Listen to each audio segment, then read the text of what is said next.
The other big factor in buying a batting tee is durability. This skills tee is fine. Like, it's an okay thing, but for 80 bucks, which is what I paid for it, the metal is thinner, this thing is plastic, this thing is plastic, this thing is plastic. This will absolutely get destroyed by the little leaguer in your life. And if you hit this, if you're not as accurate, if you're a beginner and you're knocking this over a lot, expect this to be broken in under 2 years for sure. So just think about durability and how far you want your money to go when it comes to buying a batting tee for slow pitch, and especially for your whole family of ball players. I used to own a baseball academy and we had like 8 Tanner tees, and they lasted and lasted and lasted. Kids would just blast them with their bats because we had kids from 8 years old all the way on up, and they would mishit it and just smash them, and they held up really well. So you're gonna get a lot of durability with the Tanner tee. GT, exactly the same. These are really high quality, made in America. They're machined. They have a 2-year warranty. And both of these come with, you can buy replacement parts from GT or Tanner tee, which is really nice. So if you say, hey, I'm gonna spend the extra money and get something that's durable, that's gonna last a long time, I can always replace the stem.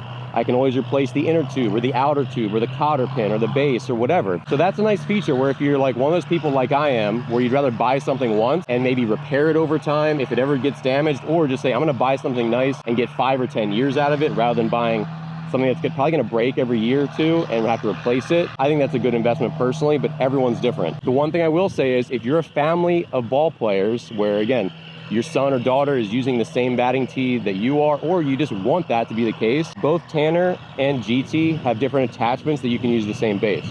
So you could buy a shorty, a little baby one for your 7-year-old, and they could screw that one in here, and you could have your tall one for you. Same thing with GT. I have a second attachment, so I'll show you. But with the GT, I have this little shorty stem, and they have a bunch of different options here.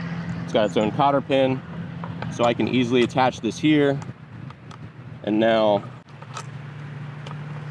so now we went from dad or mom's really tall tee to little Sally's tiny baby tee. So that's a nice feature where you can just have one for the family that's a high quality device, and you're gonna have it for the next 10 years, 20 years, 30 years, and just repair it if it ever needs it, and just it'll grow with you, right? I think that makes sense considering one bat for one season is $500 now for your kids.